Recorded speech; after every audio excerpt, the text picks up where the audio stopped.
Political motive இல்லைன்ற வார்த்தை அவர் பயன்படுத்தலை, chances குறைவு அப்படின்றத சொல்லியிருக்காரு. இன்வெஸ்டிகேஷன் போயிட்டுருக்கு, இன்வெஸ்டிகேஷன் முடிஞ்சதுக்கப்புறமா சொல்கிறோம் அப்படின்னு சொல்லியிருக்கிறாங்க.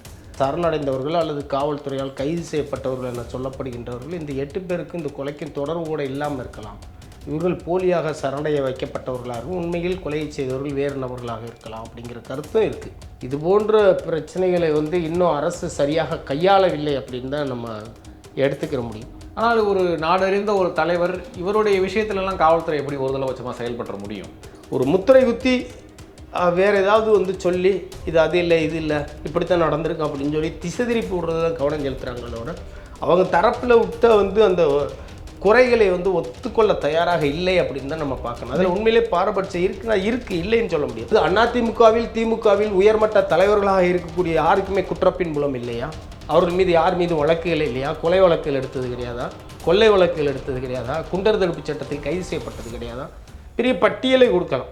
இவருக்கு வேறு பகைகள் உள்ளன, இந்த காரணத்துக்காகத்தான் இவர்கள் கொலை செய்யப்பட்டிருக்க வேண்டும், இதில் சாதிய காரணம் இல்லை அப்படின்னு சடசடன்னு முடிக்கிற வேலை இருக்குல்ல, அது தவறானது அப்படின்னு தான் நம்ம பார்க்குறோம். நீங்கள் ஒவ்வொரு கொலைக்கு பின்பும் பல பெரிய மனிதர்கள் இருக்கலாம். தூண்டி விட்டுட்டு பேசாமல் என் பேர் வராமல் பார்த்துக்கிறங்கன்னு சொல்லிட்டு ஒரு எய்து விட்டுட்டு பேசாமல் இருந்துடலாம். நம்ம அம்பை மட்டும்தான் பார்த்துட்ருப்போம், எய்து விட்டது யாருது அப்படின்னு நமக்கு தெரியாது. அப்போ பெரிய தலைகள் இருக்கலாம்.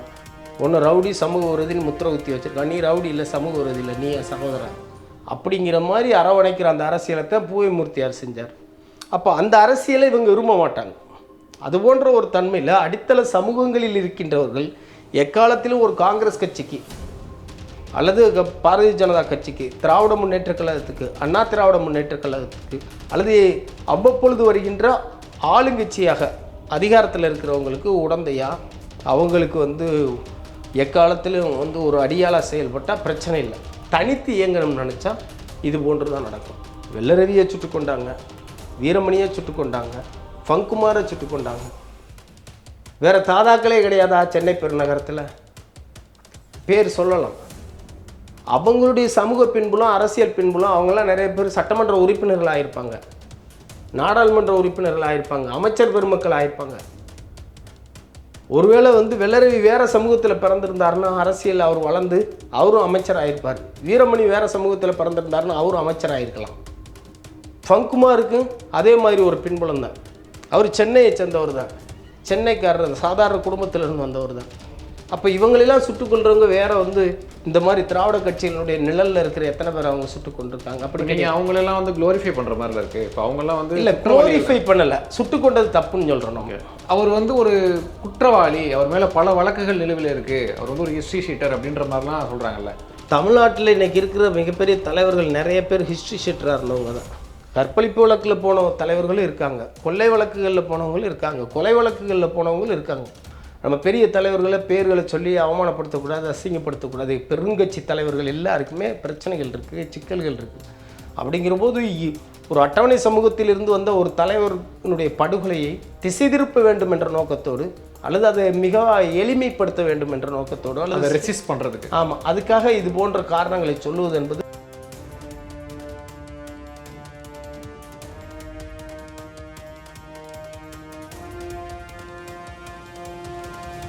வணக்கம் சார். வணக்கம், எப்படி இருக்கீங்க? நலம். நேற்று ஒரு கோரமான நிகழ்வு, பிஎஸ்பியினுடைய மாநில தலைவர் ஆம்ஸ்ட்ராங்கை படுகொலை செஞ்சுருக்கிறாங்க. உடனடியாக 8 பேரை கைது பண்ணிட்டோம் அப்படின்னு சொல்லி இன்றைக்கி சென்னை கமிஷனர் ஒரு ப்ரெஸ் மீட், டீட்டெயில்டான ஒரு ப்ரெஸ் மீட் கொடுத்துருக்கிறாரு. ஒரு முன்விரோதமாக இருந்திருக்கலாம் அப்படின்லாம் சிலர் தங்களுடைய கருத்துக்களை பதிவு பண்ணாங்க. அப்படியான அச்சுறுத்தல்லாம் அவருக்கு இல்லை அப்படின்ற ஒரு கிளாரிஃபிகேஷனை கமிஷனர் கொடுத்துருக்கிறாரு. கூடவே என்ன சொல்கிறது, பொலிட்டிக்கல் மோட்டிவ் இல்லை பொலிட்டிக்கல் மர்டர் அப்படின்றதுக்கான சான்சஸ் கம்மி அப்படின்ட்டுருக்காரு. பொலிட்டிக்கல் மோட்டிவ் இல்லைன்ற வார்த்தை அவர் பயன்படுத்தலை, சான்சஸ் குறைவு அப்படின்றத சொல்லியிருக்காரு. இன்வெஸ்டிகேஷன் போயிட்டுருக்கு, இன்வெஸ்டிகேஷன் முடிஞ்சதுக்கப்புறமா சொல்கிறோம் அப்படின்னு சொல்லியிருக்கிறாங்க.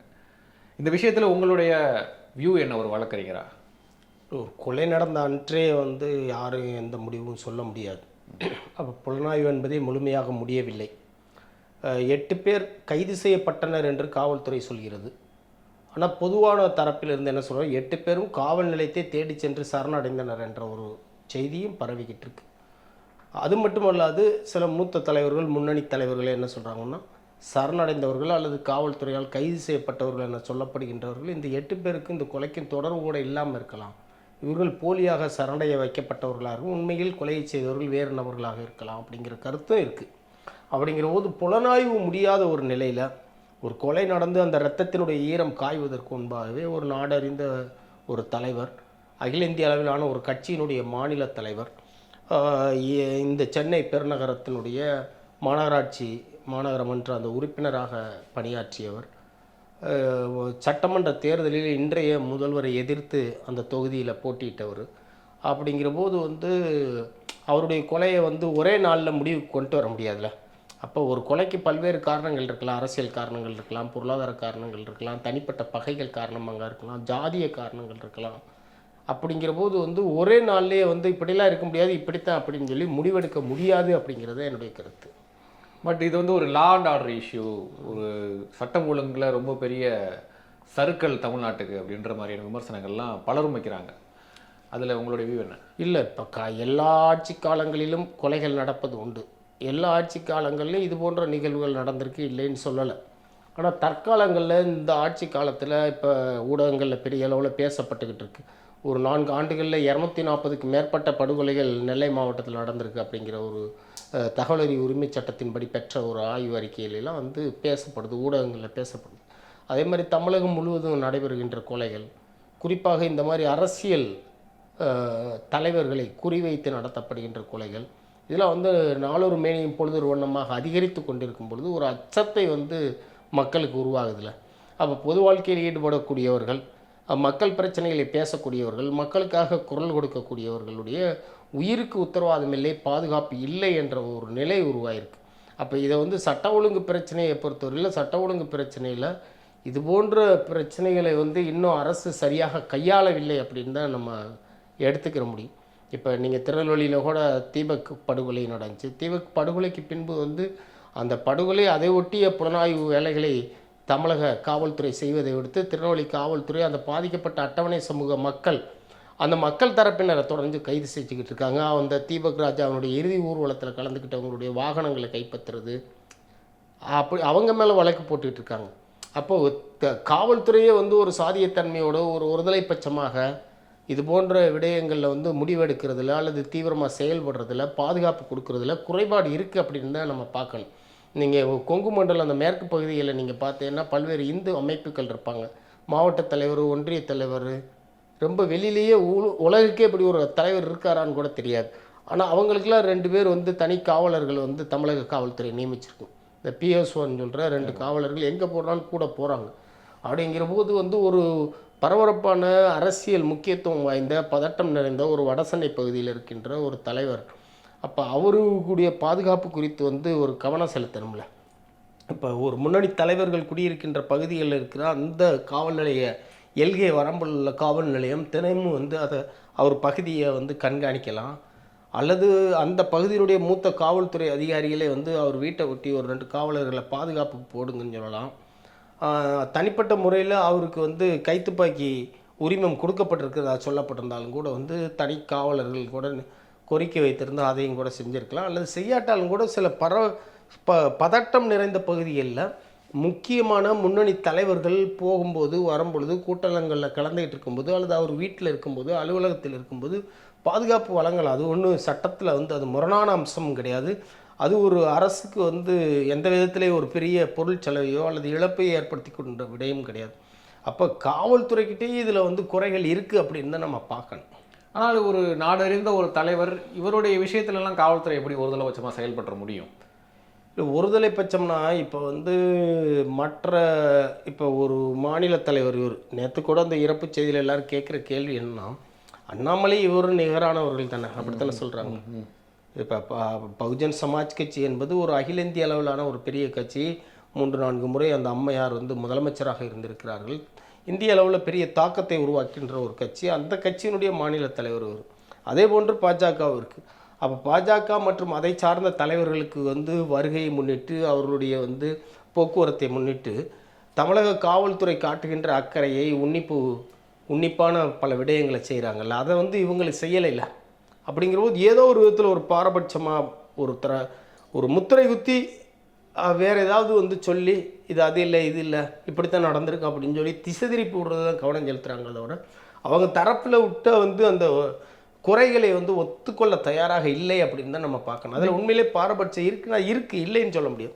நீங்கள் பாஜக மற்றும் பாஜகவினுடைய தொடர்புடைய சங் பரிவார அமைப்புகளை சார்ந்த முன்னணி தலைவர்களுக்கு கொடுக்கின்ற பாதுகாப்பை அட்டவணை சமூக தலைவர்களுக்கு கொடுக்கறது இல்லை. இப்போ அட்டவணை சமூக தலைவர்களாக இருக்கட்டும் அல்லது அட்டவணை சமூகத்திலிருந்து ஒரு அரசியல் களத்தை நோக்கி பயணிக்கின்றவர்களாக இருக்கு, அவங்க உயிருக்கு வந்து ஆபத்து இருக்கின்றது அல்லது உயிருக்கு உத்தரவாதம் இல்லைங்கிற நிலை தான் இருக்குது.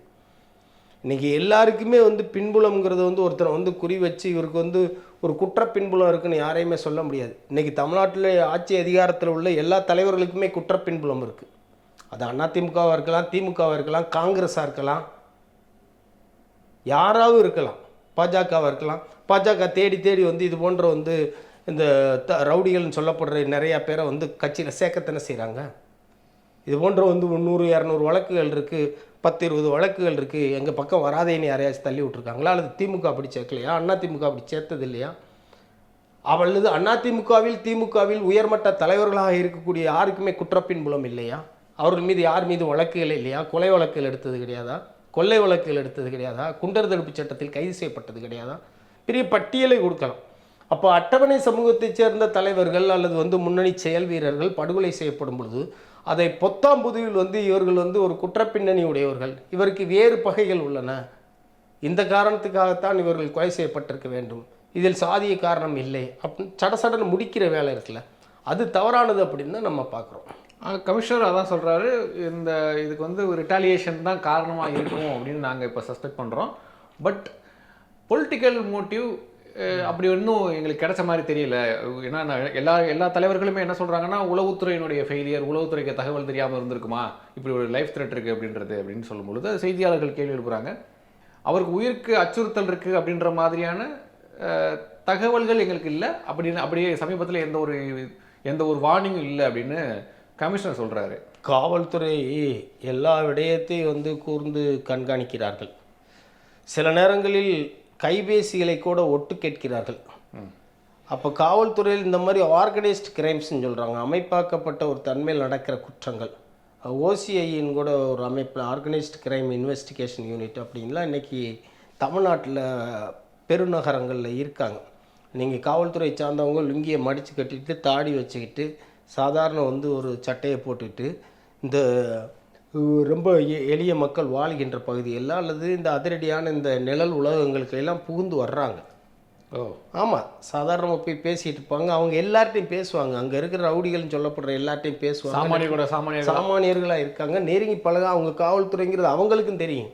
ஆனால் நிறைய உள்ள புகுந்து பல்வேறு தகவல்களை திரட்டாங்க. விரல் நுனியில் இருக்குது தகவல்கள். இன்றைக்கி உலகம் வந்து நிறைய தொழில்நுட்ப வளர்ச்சி ஏராளமாக வந்துருச்சு. எளிதில் வந்து ஒரு குற்றத்தை தடுக்கக்கூடிய வந்து வாய்ப்புகள் இருக்குங்கிற போது பல விடயங்களை இவங்க உன்னிப்புக்கிறாங்க. இப்போ நம்ம ரெட்பிக்ஸினுடைய வந்து ஆசிரியர் ஃபெலிக்ஸு டெல்லிக்கு போனதை கண்காணித்து அங்கே போய் தூக்கிட்டு வர முடியுதுல்ல. அவ்வளவு நுணுக்கமாக வந்து ஒரு சாதாரண ஒரு பேட்டி கொடுத்தவரை பேட்டி எடுத்ததற்காக கொண்டு போயிட்டு இவ்வளோ தேடி போய் இவ்வளோ நுணுக்கமாக போய் தூக்கிட்டு வர்ற இந்த காவல்துறையினால் ஒரு கள்ளச்சாராய சாவுகளை ஒட்டி அல்லது இது போன்ற வந்து ஒரு பெரிய அரசியல் படுகொலை ஒட்டிய விஷயங்களில் ஒரு புலனாய்வு செஞ்சு அதை முன்கூட்டியே தடுக்கின்ற ஒரு போக்கு இல்லைல்ல. அப்போ புலனாய்வில் அல்லது வந்து கவனமாக வந்து இந்த சட்ட ஒழுங்கு சிக்கல்களை கையாளுவதில் தொழில்நுட்ப அறிவை பயன்படுத்தி இது போன்றவற்றை தடுப்பதில் வந்து மிகப்பெரிய குறைபாடு இருக்குது அப்படிங்கிறது தான் உண்மை. எளிதாக இதையெல்லாம் தடுத்திருக்க முடியும். 19 வந்து அப்படிலாம் இல்லைன்னு எதையுமே சொல்ல முடியாது. நீங்கள் ஒவ்வொரு கொலைக்கு பின்பும் பல பெரிய மனிதர்கள் இருக்கலாம். தூண்டி விட்டுட்டு பேசாமல் என் பேர் வராமல் பார்த்துக்கிறங்கன்னு சொல்லிட்டு ஒரு எய்து விட்டுட்டு பேசாமல் இருந்துடலாம். நம்ம அம்பை மட்டும்தான் பார்த்துட்ருப்போம், எய்து விட்டது யாருது அப்படின்னு நமக்கு தெரியாது. அப்போ வந்து பெரிய தலைகள் இருக்கலாம், சாதிய காரணங்கள் இருக்கலாம், அரசியல் காரணங்கள் இருக்கலாம், பல்வேறு காரணங்கள் இருக்கலாம். அப்போ அதெல்லாம் வந்து புலனாய்வுக்குரியதை நம்ம யாரையும் வந்து சொல்ல முடியாது. இன்னார்தான் செஞ்சுருப்பாங்க, இப்படித்தான் நடந்திருக்குன்னு நம்ம அப்படியே வந்து நம்ம ஒரு தீர்ப்பு எழுத முடியாது, நம்ம ஒரு குற்றப்பத்திரிகையை போடவும் முடியாது. அப்போ ஒத்தல் காய்தல் இன்றி காவல்துறை தான் இதில் வந்து புலனாய்வை சிறப்பாக செய்யணும். குறிப்பாக இப்போ ஒரு கோரிக்கை மக்கள் கூட வைக்கிறாங்க, சிபிஐயே புலன் விசாரணை செய்யட்டும். அப்போ தமிழக அரசு வந்து தங்களுடைய வெளிப்படைத்தன்மையை நிரூபிக்கும் விதத்தில், தங்களுடைய உண்மைத்தன்மையை நேர்மைத்தன்மையை நிரூபிக்கும் விதத்தில் நாங்கள் இந்த புலனாய்வு வழக்கை வந்து நாங்கள் சிபிஐ கிட்டே ஒப்படைக்கிறோம்னு கூட சொல்லிட்டு போயிடலாம். ஏன் உங்களுக்கு அந்த கரை கலங்க வரணும்? இந்த பிஎஸ்பியினுடைய மாநில தலைவர் திரு ஆம்ஸ்ட்ராங் அவர்கள் படுகொலை செய்யப்பட்ட வழக்கில் வந்து தேவையற்ற சர்ச்சைகளும் பல்வேறு குற்றச்சாட்டுகளும் தமிழக காவல்துறைக்கு வருகின்ற காரணத்தினால் அந்த வழக்கினுடைய புலன் விசாரணையை நாங்கள் சிபிஐ வசம் ஒப்படைக்கிறோம்னு சொல்லிட்டு போக வேண்டியதுன்னு ஒப்படைச்சிருங்க. அப்போ உண்மைகள் தெரிய வரட்டு, அதை மக்கள் ஏற்றுக்கிற போகிறாங்க. அப்போ தமிழக காவல்துறை அப்படித்தான் இந்த பிரச்சனை கையாள முடியும். தவிர இது இல்லை அது இல்லைன்னு சொல்லிட்டு 19 முடிவு சொல்லும்போது பாதிக்கப்பட்ட மக்களும் அந்த பெரிய ஒரு அரசியல் இயக்கத்தை சார்ந்த மக்களும் அதை ஏற்றுக்கிற மாட்டாங்க அப்படிங்கிறத உண்மை.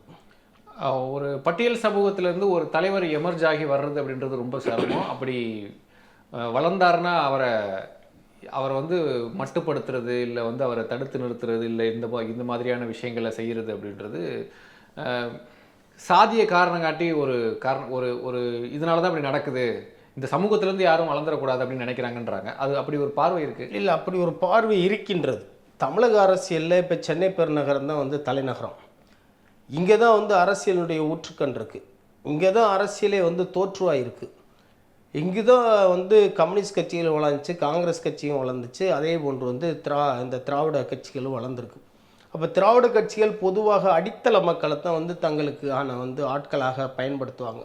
அப்போ சென்னை பெருநகரத்தை பொறுத்தவரையில் அடித்தள மக்களாக அட்டவணை சமூக மக்கள், மீனவ மக்கள், பிற உழைக்கும் மக்கள்னு ஒரு கூட்டம் இருக்காங்க. அப்போ இந்த கூட்டங்களை சேர்ந்தவங்களை எக்காலத்திலையும் திராவிட கட்சிகள் தான் பயன்படுத்த நினைக்கிறாங்க. அதிமுக பயன்படுத்தும் அல்லது திமுக பயன்படுத்தும். ஜெயலலிதா அம்மையார் காலத்தில் நடந்த பல்வேறு நிகழ்வுகளை நம்ம பார்த்துருக்கோம். 91 to 96 வரைக்கும் நடந்த அந்த ஆட்சி காலகட்டங்களில் இந்த அடித்தள மக்கள் மற்றும் ஒவ்வொரு ஊருக்கும் ஒரு தலைமை மாதிரி இருப்பாங்க. அவங்கள பயன்படுத்தி அதிமுக செஞ்ச பல சேஷன் மீது தாக்குதல், சுப்பிரமணிய சாமி மீது தாக்குதல், ஆசிட் வீச்சு, அப்படி இப்படின்னு பரபரப்புன சென்னை பெருநகரமே மூச்சு காட்ட முடியாத அளவுக்கு அதிமுகவுடைய அட்டகாசங்கள் 91 to 96 வரைக்கும் இருந்துச்சு. திமுக அதுக்கு முன்னாடி இருந்தே தொடங்கியிருக்காங்க. திமுகவும் அதே மாதிரி அவங்க ஆட்சிக்கு வரும்போது அவங்க ஆட்கள், அவங்க கூட்டம் அதுக்கான ஆட்களை பயன்படுத்துவாங்க. இதுக்கு யாரை பயன்படுத்துவாங்கன்னா அடிதடிக்கு, வெட்டு குத்துக்கு, கட்சியை வளர்ப்பதற்கு, அவங்க கட்சிக்கு முன்னணி போர்ப்படை வீரர்களை பயன்படுத்துறதுக்கு இந்த அடித்தள சமூக மக்களை தான் பயன்படுத்துவாங்க. அப்போ அந்த அடித்தள சமூக மக்கள்லேருந்தே ஒரு தலைவன் நீங்கள் திமுகவுக்கும் போகாதே, அதிமுகவும் போகாதே, ஏன் நம்ம அதிகாரத்தில் நம்ம தனியாக பங்கு கேட்கக்கூடாது, அந்த மக்களை அவங்க கையில் எடுக்கிறாங்கல்ல, அங்கே தான் பிரச்சனை உருவாகுது. இப்போ இதை பூவை மூர்த்தியார் ஏற்கனவே செஞ்சுருக்காரு. அப்போ உன்னை ரவுடின்னு முத்திர குத்தி வைக்கிறான், உன்னை ரவுடின்னு சொல்கிறான், சமூக விரோதின்னு சொல்கிறான். நீ அட்டவணை சமூகத்தில் பிறந்தவன், நீ சேரியில் பிறந்தவன், நீ குப்பத்தில் பிறந்தவன். அப்போ உன்னை ரவுடி சமூக விரோதின்னு சொல்கிறான். ஆனால் அவனே உனக்கு அடியாளாகவும் பயன்படுத்துகிறான். தேவையில்லைன்னா உன்னை போலி முதல்ல சுட்டும் கொண்டுடுறான். இதானே உன் நிலவரம். அப்போ நீ எதுக்கு போய் திருப்பி அந்த கட்சிகளுக்கே நீ காவடி தூக்கணும்? நீ எதுக்கு அவங்களுக்காக அடியாள போகணும்? நீ எதுக்கு அவங்களுக்காக பின்புலமாக செய்யணும்? நீ எதுக்கு அந்த கட்சியினுடைய அமைச்சர் சொன்னால் ஒரு சிறமேர் கொண்டு என்ன செய்ய சொன்னாலும் வெட்டுனா வெட்டு, குத்துனா குத்து, நீ ஏன் செய்கிற? நம்ம மக்களுக்காக நீ வா. ஒன்று ரவுடி சமூக விரோதின்னு முத்திர குத்தி வச்சுருக்கான். நீ ரவுடி இல்லை, சமூக விரோதி இல்லை, நீ என் சகோதரன் அப்படிங்கிற மாதிரி அரவணைக்கிற அந்த அரசியலை தான் பூவை மூர்த்தியார் செஞ்சார். அப்போ அந்த அரசியலை இவங்க விரும்ப மாட்டாங்க. அது போன்ற ஒரு தன்மையில் அடித்தள சமூகங்களில் இருக்கின்றவர்கள் எக்காலத்திலும் ஒரு காங்கிரஸ் கட்சிக்கு அல்லது பாரதிய ஜனதா கட்சிக்கு, திராவிட முன்னேற்ற கழகத்துக்கு, அண்ணா திராவிட முன்னேற்ற கழகத்துக்கு, அல்லது அவ்வப்பொழுது வருகின்ற ஆளுங்கட்சியாக அதிகாரத்தில் இருக்கிறவங்களுக்கு உடந்தையா, அவங்களுக்கு எக்காலத்திலும் ஒரு அடியாளாக செயல்பட்டால் பிரச்சனை இல்லை. தனித்து இயங்கணும்னு நினச்சா இது போன்று தான் நடக்கும். அப்படிங்கிறத இதில் நம்ம புரிஞ்சுக்கிற வேண்டியிருக்கு. அது ஏன் பட்டியல் சமூகம் மட்டும்? இப்போ உழைக்கும் வர்க்கம்னா அதில் பல சமூகங்கள் எல்லாருக்குமே அந்த பிரச்சனை இருக்குது. பட்டியல் சமூக மக்கள் சென்னையில் அதிகமாக இருக்காங்க. அப்போ இது இதே வேறு பகுதிகளுக்கு போனால் நம்ம பார்வைகள் மாறலாம். பட்டியல் சமூக மக்களுக்கு பொதுவாக ஒடுக்குமுறை அதிகமாக இருக்குல்ல. நீங்கள் ரவுடிசம்னா கூட அப்படியே பார்த்துட முடியாது, எல்லாரையும் ஒரே தட்டில் வச்சு பார்க்க முடியாது. ஒரு பிற்பட்ட சாதியிலிருந்து உருவாகின்ற ஒரு ரவுடியை அந்த சாதி வெறி அமைப்புகள் தூக்கி பிடிக்கும், அல்லது அவங்க கட்சியைச் சேர்ந்த அமைச்சர்கள், அவங்க சமுதாயத்தினுடைய தலைவர்கள், அவங்க ஒரு மாவட்ட காவல்துறை கண்காணிப்பாளருக்கு தொலைபேசி எடுத்து அவனை விட்டுருங்க, ஒன்றும் பிரச்சனை இல்லை, நம்மளோட தான் இருக்கான் அப்படின்னு சொல்லிருக்கு. அவங்களுக்கு ஒரு அமைச்சர் மற்றும் தொடர்புகள், பல வலைப்பின்னல்கள் இருக்குது, இல்லைன்னுலாம் சொல்ல முடியாது. அப்போ அட்டவணை சமூகத்திலிருந்து வர்றவங்களுக்கு அது போன்ற ஒரு வலைப்பின்னல், அது போன்ற ஒரு பாதுகாப்பு கிடையாது. அப்போ ஆதிக்க சாதியை சேர்ந்தவங்க என்ன செய்கிறாங்க, அந்த சமூகத்தை சேர்ந்த இந்த மாதிரி ரவுடி என்று முத்திரை குத்தப்படுறவங்களை தங்களுக்கு சாதகமாக பயன்படுத்திக்கிறாங்க, ஆதிக்க செய்வதற்கு பயன்படுத்தி கொள்கிறார்கள். அட்டவணை சமூகத்திலிருந்து வர்றவன் என்ன செய்கிறான்னா அதை எதிர்த்து நிற்கிறான். அப்படிங்கிற போது இது ரெண்டையுமே ஒரே தராசிலாம் வைக்க முடியாது. நீங்கள் ரவுடிசத்தை கூட ஒரே தராசில் வச்சு பார்க்க முடியாது, அதுலேயும் ஏற்ற இறக்கம் இருக்குது. நீங்கள் ரெண்டு பேரையும் பொத்தாம்பொதுவில் குற்றவாளிகள், சமூக விரோதிகள் அப்படின்னா அரசு கையாளுதானா? அப்படி கிடையாது. நீங்கள் ஒரு கொலை நடக்குது, அந்த கொலையில் கொலை செய்யப்பட்டவர் ஏதோ ஒரு ஒரு ஒரு முற்பட்ட சமூகத்தை சேர்ந்தவராக இருக்காருன்னு வச்சுக்கோங்களேன். அதில் கைது செய்யப்படுற நபர்கள் போலி மோதலில் சுட்டு கொல்லப்படலாம். ஆனால் அட்டவணை சமூக தலைவர்கள் கொலையில் யாராவது ஒருத்தர் கைது செய்யப்பட்டால் அப்படி நடக்காது. காரணம் என்னன்னா, காவல்துறையை அதை ஒரு இயல்பாக என்னடா ஏன்டா இப்படி அவசரப்பட்டு செஞ்சு, சரி விடுங்கடா ரிமாண்ட் பண்ணி அனுப்புகிறோம், உள்ளே போங்க, வக்கீலை வச்சு பார்த்துக்கிறங்க அப்படிங்கிற மாதிரி ஒரு போக்குகள் இருக்குல்ல. என்ன காரணம் அதுக்கு? அது சாதியத்தன்மை தான். நீங்கள் காவல்துறையில் இருக்கிற சாதியத்தன்மைக்கு தென் மாவட்டத்தில் நடந்துகிட்டு இருக்கல, தூத்துக்குடி, நெல்லை, தென்காசி மாவட்டத்தில் என்ன நடந்துகிட்டு இருக்கு? இல்லை அப்படி பார்த்தா என்கவுண்டர்ன்றது தப்பு தானே? என்கவுண்டருங்கிறது முற்றுமுழுக்க தவறான. எவ்வளவு கொடிய கொலையாக இருந்தாலும், எவ்வளவு கொடூரமான கொலையாக இருந்தாலும், எத்தகைய கொலையாக இருந்தாலும் போலி மோதல் என்ற பெயரில் யாரையுமே பிடிச்சி வச்சு சுட்டு கொல்லக்கூடாது. அதுதான் கருத்து. அது எந்த சமூகத்தை சேர்ந்தவராக இருக்கலாம், எந்த சமயத்தை சேர்ந்தவராக இருந்தாலும், எந்த அரசியல் இயக்கத்தை சேர்ந்தவங்களாக இருக்கலாம், மொத்தத்தில் அவன் மனிதன். அப்போ இயற்றப்பட்ட சட்டங்கள் இருக்கிறது. அரசியலமைப்பு சட்டத்தின்படி இங்கே ஒரு நீதிமன்ற அமைப்பு முறை இருக்கிறது. நீதிமன்றத்தின் முன்பு அவர்களை நிறுத்தி நீங்கள் முறையாக புலனாய்வு செய்து குற்றப்பத்திரிகையை தாக்கல் செய்து வழக்கு நடத்தி அவர்களுக்கு நீங்கள் சட்டம் என்ன சொல்லுதோ, தூக்கு தண்டனையோ, ஆயுள் தண்டனையோ, வருட தண்டனையோ, ஏதோ ஒரு தண்டனையை நீங்கள் வாங்கி கொடுக்க போகிறீங்க. இதான் சட்ட நடைமுறை. அதற்கு அப்பாற்பட்டு கைது செய்தவனை பிடிச்சி சுட்டுக்கொள்றதுங்கிறது ஒரு மனித உரிமைகளுக்கு முரணானது, அரசியலமைப்பு சட்டத்திற்கு எதிரானது, அது சட்டவிரோதமானது, குற்றம், அது கண்டிக்கத்தக்கது, தண்டிக்கத்தக்கது. அது மற்ற மாநிலங்கள் நடந்திருக்கு, தமிழ்நாட்டில் நடக்கலை. அதனால் காவல்துறை யாரை பிடிச்சாலும் அவங்க மாட்டுக்கு இந்த திரைப்படங்கள் வர்ற மாதிரி நினச்சிக்கிட்டு சடார் சுட்டுட்டு போய்கிட்டே இருக்காங்க. அப்போ சென்னையில் கூட முந்தைய காலங்களில் யாரை சுட்டு கொண்டிருக்காங்க? பேர் சொல்லக்கூடிய நபர்கள்லாம் வெள்ளரவியை சுட்டு கொண்டாங்க, வீரமணியை சுட்டு கொண்டாங்க, ஃபங்குமாரை சுட்டு கொண்டாங்க. வேறு தாதாக்களே கிடையாதா சென்னை பெருநகரத்தில்? பேர் சொல்லலாம். அவங்களுடைய சமூக பின்புலம், அரசியல் பின்புலம், அவங்களாம் நிறைய பேர் சட்டமன்ற உறுப்பினர்கள் ஆகியிருப்பாங்க, நாடாளுமன்ற உறுப்பினர்கள் ஆகியிருப்பாங்க, அமைச்சர் பெருமக்கள் ஆகியிருப்பாங்க. ஒருவேளை வெள்ளரவி வேறு சமூகத்தில் பிறந்திருந்தாருன்னா அரசியல் அவர் வளர்ந்து அவரும் அமைச்சர் ஆகியிருப்பார். வீரமணி வேறு சமூகத்தில் பிறந்திருந்தாருன்னா அவரும் அமைச்சர் ஆகிருக்கலாம். ஃபங்குமாருக்கு அதே மாதிரி ஒரு பின்புலம் தான். அவர் சென்னையை சேர்ந்தவர் தான், சென்னைக்காரர், சாதாரண குடும்பத்திலிருந்து வந்தவர் தான். அப்போ இவங்களெல்லாம் சுட்டுக்கொள்றவங்க வேற இந்த மாதிரி திராவிட கட்சிகளுடைய நிழலில் இருக்கிற எத்தனை பேர் அவங்க சுட்டு கொண்டிருக்காங்க? அப்படி நீங்கள் அவங்களெல்லாம் க்ளோரிஃபை பண்ணுற மாதிரில இருக்குது. இப்போ அவங்கெல்லாம் இல்லை, க்ளோரிஃபை பண்ணலை, சுட்டு கொண்டது தப்புன்னு சொல்கிறோம். நம்ம தண்டனை வாங்கி க்ளோரிஃபைனா இப்போ அவங்க குற்றம் செஞ்சுருந்தாங்கன்னா அந்த குற்றத்துக்கு என்ன தண்டனையோ நீங்கள் நீதிமன்றத்தில் வழக்கு நடத்தி தண்டனை வாங்கி கொடுக்கலாம். ஆனால் நீங்கள் பிடிச்ச உடனே சுட்டு கொலை செஞ்சுட்டு அதை 4 பேர் உட்காந்துட்டு சுட்டாச்சு கொண்டாச்சு, இவர் தான் சுட்டவர், அவர் தான் சுட்டவர், வீரமணியை சுட்டவர் இவர் தான், வெள்ளரவியை சுட்டவர் இவர் தான் பெருமைப்படுறதுக்கு அதில் என்ன இருக்குது? நீங்கள் குற்றமில் செஞ்சுருக்கீங்க, கொலையில் செஞ்சுருக்கீங்க, உங்களுக்கு ஆயுள் தண்டனையில் கொடுக்கணும், சுட்டு கொண்டவருக்கு ஆயுள் தண்டனையில் கொடுக்கணும். அதானே சொராபுதீன் வழக்கில் நடந்துச்சு வட இந்தியாவில், அதானே வர்கீஸ் வழக்கில் கேரளாவில் நடந்துச்சு. இதை பெருமையாக ஊடகங்களில் வேறு நிறைய பேர் உட்காந்து பேசுகிறாங்க. காவல்துறையை புகழ்ந்து இவர் தான் அவரை சுட்டவர் சுட்டுட்டு போயிட்டார் அப்புறம் அப்படி சுட்டு கொண்டது தப்பு, குற்றம், சட்டப்படி தண்டிக்கத்தக்கது. அப்படி நடந்திருந்தா, இவங்க சொல்கிற மாதிரி நடந்திருந்தா அப்படி இவங்க தாக்கல்லாம் செய்ய மாட்டாங்க. கைது செய்ய போனோம், அவர் என்ன வெட்ட வந்தார், குத்த வந்தார், தற்காப்புக்காக சுட்டம் தானே நீங்கள் வழக்கு போட்டு வைக்கிறீங்க. அப்படிங்கிற போது காவல்துறையில் நிறைய பெரிய சிக்கல்கள் இருக்குது. இது போன்ற பிரச்சனைகளை கையாளுறதுல காவல்துறையில் சிக்கல் இருக்குது. இப்போ மனநிலையில் மாற்றங்கள் வரணும். காவல்துறை ஓர்ந்து கண்ணோடது இறை புரிந்த யார் மாட்டும் தேர்ந்து செய்வதே முறைன்னு சொல்கிற மாதிரி ஒரு பாகுபாடுகள் பார்க்காம எல்லா களங்களையும் எடுத்த உடனே ஒருத்தன் பிறக்கும்போது யாரும் குற்றவாளிகள் அவ்வளோ யாருமே பிறக்கிறது கிடையாது. தாயின் வயிற்றுக்குள்ளேருந்து வரும்போது யாரும் குற்றவாளியாக வர்றது கிடையாது. அப்போது மனிதர்கள் மனிதர்களாகத்தான் பிறக்கிறார்கள். அவர்கள் வாழ்கின்ற சமூக, அரசியல், பொருளாதார சூழல்கள் அவர் அப்படி மாற்றுறாங்க. அப்போ இவர் இந்த பகுஜன் சமாஜ் கட்சியினுடைய இந்த மாநில தலைவர் திரு ஆம்ஸ்ட்ராங்கோடு அவர் வாழ்ந்த இடம் ஒரு அதிரடியான இடம், அவர் பிறந்த இடம் ஒரு அதிரடியான இடம், ஒரு வடசென்னை பகுதி, ஒரு பெரம்பூர் பகுதி, எந்த நேரமும் சண்டைகளும் பிரச்சனைகளும் உள்ள ஒரு இடம். அப்போ குறிப்பிட்ட ஒரு அட்டவணை சமூகத்தில் பிறக்கிறாரு. அந்த சூழலில் வளரும்போது அந்த சூழலில் அதையெல்லாம் சமாளித்து நம்ம வாழலைன்னா நம்ம அழிஞ்சிருவோம். அந்த சூழலில் வந்து ஒருத்தர் வந்து மிகப்பெரிய கருத்தியல் ரீதியாக வந்து வளர்ச்சி பெற்றது, பல்வேறு நூல்களை படித்தது, தன்னைத்தானே வளர்த்து கொண்டது, அம்பேத்கருடைய கருத்துக்களை மிகப்பெரிய அளவில் உள்வாங்கி கொண்டது, ஒரு பெரிய கட்சிக்கு மாநில தலைவரானது, இதெல்லாம் வந்து போற்றத்தக்கது. அப்படி ஒரு பின்புலங்கள்ல இருந்து தான் தலைவர்கள் உருவாகணும். உண்மையை சொல்லப்போனால் நம்ம அதுதான். நீங்கள் அடையாறில் பெரிய பெசன் நகரில் பெரிய மாட மாளிகையில் பிறந்துட்டு சொகுசாகவே வாழ்ந்துட்டு பான் வித் சில்வர் ஸ்பூன் அப்படிங்கிற மாதிரி வந்து வாழ்ந்துட்டு அவனுக்கு என்ன மக்களை பற்றி தெரியும்? ஏழையிலேயே மக்களை பற்றி. நீங்கள் ஏழைகளுடைய பின்புலங்கள்லேருந்து எவ்வளோ நாள் எனக்கு ஒரு குற்ற பின்புலம் இருக்கான், நான் குற்றவாளியாக அன்றைக்கி இருக்கேனா? அப்படி கிடையாதுல்ல. ஒரு வழக்குகள் இருந்திருக்கலாம், அந்த வழக்குகள் அதுதான் என்னோட அடுத்த கேள்வியுமே.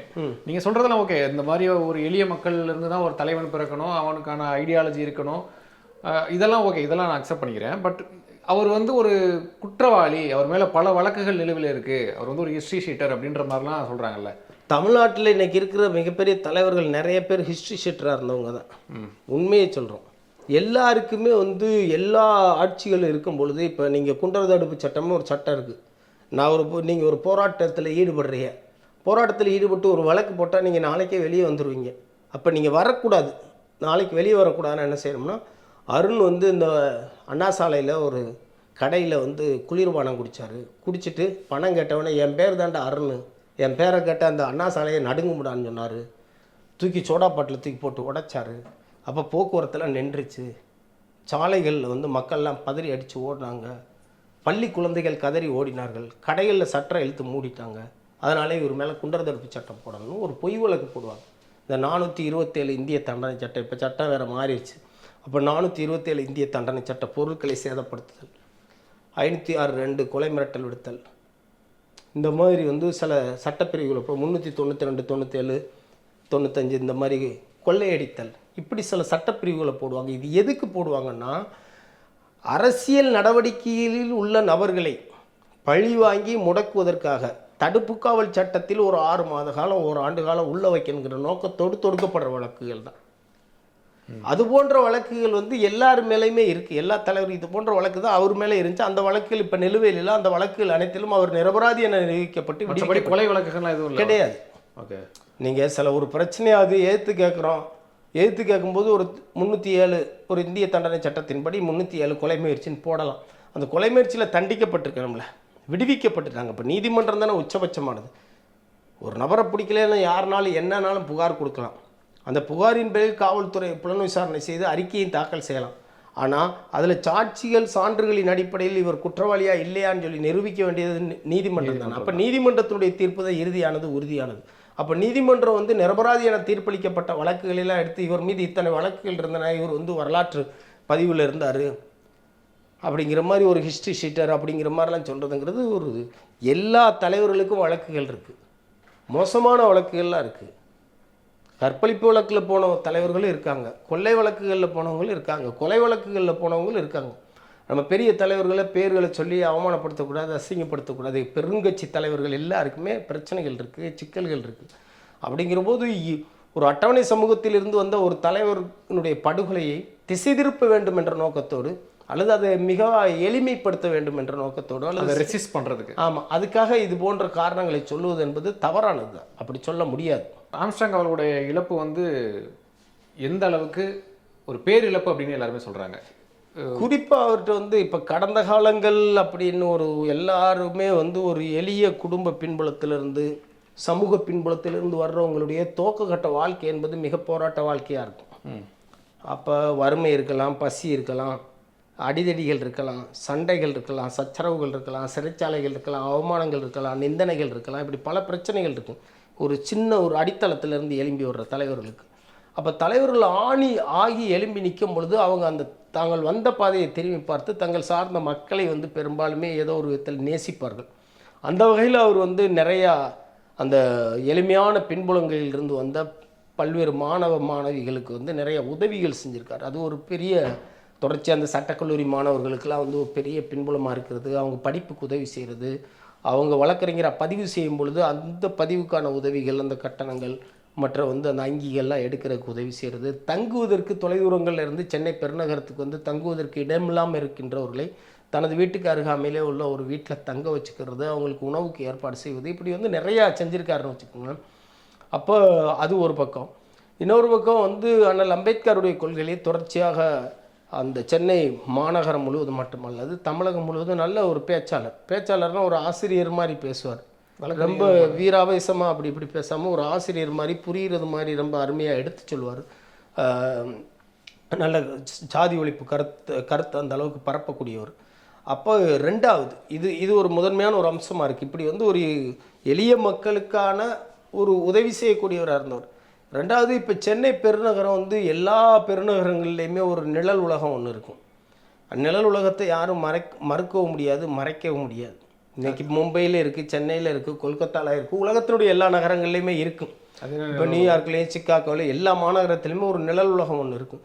அப்போ நிழல் உலகங்களுடைய தாக்கம் தான் வந்து அரசியலில் இருக்கும். இல்லை, அது என்ன நிழல் உலகம்? அது நிழல் உலகம்னா எப்படின்னா வந்து அடிதடி வெட்டு குத்து இன்னும் பல்வேறு வந்து சட்டவிரோத செய்கைகளை செய்வதற்கு அடித்தள மக்களை வந்து பயன்படுத்துவாங்க. சரி, அவன் இங்கே வந்து மயிலாப்பூர்லேயோ அடையாறுலேயோ ஒரு மாடியில் உட்காந்துக்கிட்டு இருப்பான். அவனுக்கு ஆள் தேவைன்னா அவன் யாசர்பாடிக்கும் காசிமேட்டுக்கும் வந்து ஆட்களை கூப்பிடுவான் அவனுடைய வேலைகளுக்காக. அவன் வடசனையிலேயே வந்து பிறந்தவனாக கூட இருப்பான். அவன் அரசியல்வாதி தலைவனாக அவன் வடசனையை விட்டுட்டு விலகி வந்து இந்த பக்கம் வந்துடுவான். வந்துட்டு ஒரு பெரிய பங்களா மாதிரி வீடை கட்டி வச்சுட்டு உட்காந்துட்டு அவங்கள பயன்படுத்துறது இருக்குல்ல, அவங்களுடைய சட்டவிரோத நடவடிக்கைகளுக்கு இந்த மாதிரி எளிய மக்களை பயன்படுத்துறது இருக்குல்ல, இந்த போக்குகள் பொதுவாகவே எல்லா பெருநகரத்துலையுமே இருக்கும். அப்போ இதை உடைக்கிறதுங்கிறது இருக்குல்ல, அது உடைபடுது. அந்த மக்களை அரசியல் படுத்துறது இருக்குல்ல, இந்த மாதிரி விஷயங்களுக்கெல்லாம் நம்ம போகக்கூடாது, அரசியல் ஆகணும், நம்மளாம் ஒருங்கிணைந்து நிற்கணும், நம்மளை எல்லா காலத்துலேயும் நம்மளை வந்து அடியாட்களாகவே பயன்படுத்துகிறாங்க, இவங்களுடைய சட்டவிரோத நடவடிக்கைகளுக்கு அல்லது இவங்களுடைய கட்சியை வளர்ப்பதுக்கு அல்லது ஆட்சியை நிலைநாட்டுவதற்கு நம்மளையெல்லாம் பயன்படுத்துகிறாங்க அப்படின்னு எடுத்து சொல்கிறது இருக்குல்ல, அது ஒரு காலத்தில் பூவை மூர்த்தியார் சொல்லிக்கிட்டு இருந்தார். அதுக்கு அடுத்து இவர் அதை சொல்லிக்கிட்டு இருந்தார். அந்த இடம் வந்து வெற்றிடமாகுது. அந்த இடத்துல ஒரு மிகப்பெரிய வெற்றிடம் உருவாகுது. அப்போ இது போன்ற வந்து தலைவர்கள் வந்து மக்கள்கிட்ட போயிட்டு அந்த மக்களுடைய முகமாக நின்று அல்லது அந்த மக்களுடைய மனச்சாட்சியாக நின்று பேசக்கூடிய ஒரு நல்ல ஆளுமை ஒரு தலைவர். இந்த அதிரடி உலகத்தை கையாளுறதுக்கு ஒரு திறமை வேணும், ஒரு அறிவு வேணும், ஒரு ஆற்றல் வேணும், ஒரு துணிச்சல் வேணும். எல்லாரும் அப்படி பண்ண முடியாது, எல்லாருக்கும் அந்த துணிச்சல் இருக்காது. தலைவர்கள் இருக்கிறாங்க, இல்லைன்னு சொல்ல முடியும். ஆனால் இப்படியும் ஒரு உலகம் இருக்குல்ல, அந்த உலகத்தை நீங்கள் வந்து மறுத்துட்டு ஒதுக்கிட்டுலாம் போக முடியாது. இப்போ சிறைச்சாலைக்கு போகிறது, சிறைச்சாலை வந்து மனிதர்களுக்காகத்தான் கட்டப்பட்டிருக்கு. சிறைச்சாலை ஒன்றும் ஆடு மாடுகளுக்காக கட்டப்படல. சிறைச்சாலைக்கு போகிறது வர்றது சாதாரண குடும்பங்களில் பிறந்தவங்க ஒரு இரவு நேரத்தில் போவாங்க, ஒரு காவல்துறை கூப்பிடுது, ஒழுங்காக பதில் சொல்ல சடார்னு அரைஞ்சி ஒரு பொய் வழக்கு போட்டு உள்ளே போயிடுவாங்க. உள்ளே போகிறவங்க அங்கே ஒரு தாதாவோட பழக்கமாகவான், வெளியே வரும்போது வேறு தொடர்போடு வெளியே வருவான், அவனுடைய வாழ்க்கையை திசை மாறும். ஒரு பசியில் வந்து ஒரு பொருளை திருடிடுவான், ஒரு இரும்பை திருடுவான், ஒரு பித்தளையை திருடுவான், ஏதோ வந்து பசியில் ஒரு திருட்டை செஞ்சிடுவான். அவனை பிடிச்சி பெரிய திருட்டு குற்றவாளி மாதிரி உள்ளே போடுவான். அவளுக்குள்ள 2 திருடர்கள் பழக்கமாவான், அவன் வெளியே வருவான். அவன் வெளியே வந்துட்டு அவன் என்ன செய்வான்னா திருப்பி திருட்டுக்கு போவான். அவனுக்கு திருப்பி ஒரு குண்டர் தடுப்பு சட்டம் போடுவாங்க, அவன் பெரிய தாதா. இப்படிலாம் வந்து நிறையா இருக்குல்ல. இந்த உலகத்தை வந்து சீர் செய்யக்கூடிய தகுதி ஆற்றல் வந்து எல்லாருக்கும் இருக்காது, எல்லா தலைமைகளுக்கு இருக்காது. இந்த உலகத்தை நன்கறிந்த தலைவர்கள் இருப்பாங்க. இவன் இப்படித்தான், இவன் கூலிக்கு கொலை செய்கிறவன், இவன் வந்து திருடுறவன், இவன் கொள்ளையடிக்கிறவன், இவன் ஏமாத்துக்காரன், இவன் வந்து இவனுடைய கையாளாக இருக்கான், இவனுடைய அடியாளாக இருக்கான். இவங்களெல்லாம் சீர்படுத்தணும், செம்மைப்படுத்தணும், செழுமைப்படுத்தணும், இவங்களுக்கு அறிவை புகட்டணும், அரசியலை சொல்லி கொடுக்கணும், இவங்களை நெறிப்படுத்தணும், அட்டவணை சம மக்கள் குறிப்பாக அடித்தள மக்கள் ஆட்சி அதிகாரத்துக்கு வரணுங்கிறத எடுத்து சொல்லணும் அப்படின்னு சொல்லுகின்ற ஆளுமைகள் இருக்காங்கள்ல. அந்த ஆளுமைகள் வந்து ரொம்ப அத்திபுத்தார் போன்று ஒரு சிலர் தான் இருப்பாங்க. இப்போ திரும்ப வந்து இப்போ தேர்தல் அரசியலில் பங்கு பெறுறாரு, அதிகாரத்தை நம்ம கைப்பற்றணும் அப்படின்னு அதை நோக்கி போவோம் அப்படின்றாங்க. அதனால் சில எம்எல்ஏக்கள் ஜெயிக்கிறாங்க, எம்பிக்கள் ஜெயிக்கிறாங்க. ஸோ அதிகாரத்தினுடைய அருமை அவருக்கு தெரியும், அவருக்கு முன்னாடி ஒரு பெரிய கூட்டம் இருக்குது. இப்படிப்பட்ட தலைவர்களுக்கு மத்தியில் ஆம்ஸ்ட்ராங் மாதிரியான தலைவர்கள் பின்னாடி இளைஞர்கள் சேர்றதுக்கான காரணம் என்ன? இப்போ திமுக அதிமுகவோட இருக்காரு அப்படின்றத தாண்டி வேற என்ன காரணம் இருக்குது? இல்லை, அவங்க இப்போ 2 பேருக்கு கருத்தியல் ரீதியாக சில முரண்பாடுகள் இருக்கலாம். அப்போ நெளிவு சுழிவுகளோடு அரசியல் செய்ய வேண்டும். அதிகாரத்தில் உள்ள அனைவரையுமே பகைத்து கொண்டால் வந்து நம்மால் குறைந்தபட்ச அரசியல் லாபங்களை கூட எட்ட முடியாது. அந்த வகையில் ரொம்ப நம்ம எல்லாரையும் பகைத்து கொண்டு நிற்பது விட இருக்கிறதுல நல்ல சக்தி எது அப்படின்னு சொல்லி பார்த்து இந்த வாய்ப்புகளை நம்ம பயன்படுத்தி நகரணும் அப்படிங்கிறது தான் அண்ணன் திருமாவுடைய ஒரு முடிவாக இருக்குது. ஒரு தந்திர நடவடிக்கையாக கூட அதை நம்ம எடுத்துக்கலாம். வியூகம். ஆமாம், வியூகமாக இருக்குது. இவரை பொறுத்தவரையில் எப்படின்னா, இவருக்கு அவங்களுடைய அகில இந்திய தலைமை இருக்குது, மாயாவதி அம்மையார். அந்த தலைமை சொல்கிற கருத்தின் அடிப்படையில் தான் இவர் செயல்படுறார்.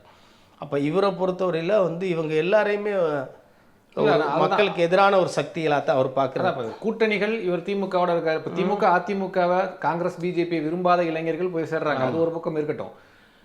திரும்பவும் பட்டியல் சமூக இளைஞர்களை அரசியல் படுத்துறாரு. அவரும் அரசியல் அங்கீகாரத்துக்காக தான் போராடுறாரு.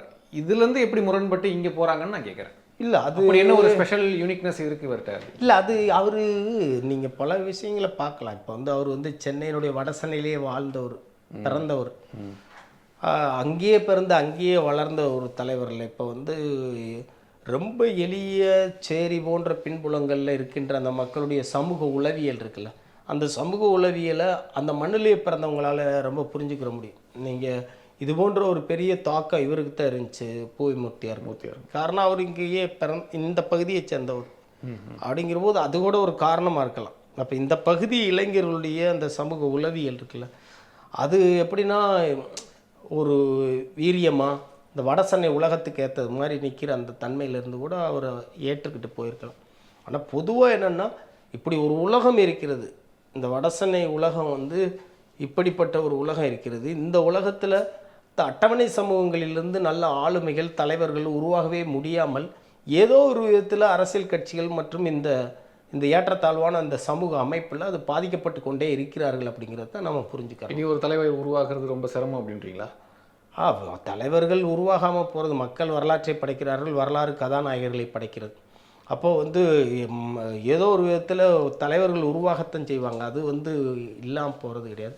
ஆனாலும் கூட சில நேரங்களில் இது போன்ற இழப்புகள் மிகப்பெரிய வெற்றிடமாக அவரை நம்பியிருந்த மக்களுக்கு, அந்த கட்சியை சார்ந்தவர்களுக்கு, அவரால் பல்வேறு பயன்களை பெற்று அல்லது எழும்பி நின்றவர்களுக்கு, உரிமை பெற்றவர்களுக்கு அது ஒரு பேரிழப்பு தான், அதில் மாற்று கருத்து இல்லை. பார்க்கலாம். விசாரணை போயிட்டுருக்கு. விசாரணை போயிட்டுருக்க நேரத்தில் நம்ம நிறைய விஷயங்களை பேச முடியாது. விசாரணையின் முடிவில் இப்போ திருமாவளவன் சொன்ன மாதிரி, செல்வ பெருந்தகை சொன்ன மாதிரி, இவர்கள் சரணடைந்தவர்கள் குற்றவாளிகள் இல்லை, வேறு குற்றவாளிகள் இருக்கிறாங்க, அவங்கள பிடிங்க அப்படின்னு சொல்கிறாங்க. யார் உண்மையான குற்றவாளிகள் அப்படின்னு அந்த இன்வெஸ்டிகேஷன் முடிஞ்சதுக்கு பிறகு தான் தெரியும். கூடவே திரு ஆம்ஸ்ட்ராங் அவர்களுடைய இழப்பு ஒரு பேரிழப்பு அப்படின்னு சொல்லியிருக்கிறீங்க. நிறைய கருத்துக்களை, அம்பேத்கர் கருத்துக்களை, எளிய மக்களுடைய அவங்கள அரசியல்படுத்தி மேலே கொண்டு வந்தார் அப்படின்னு நிறைய விஷயங்களை சொன்னீங்க. பார்க்கலாம் என்ன விசாரணையின் முடிவில் என்ன தெரிய போகுது அப்படின்றதையும் பார்க்கலாம். இவ்வளோ நேரம் உங்களுடைய கருத்துக்களை போய் நம்பிக்கை ரொம்ப நன்றி. நன்றி.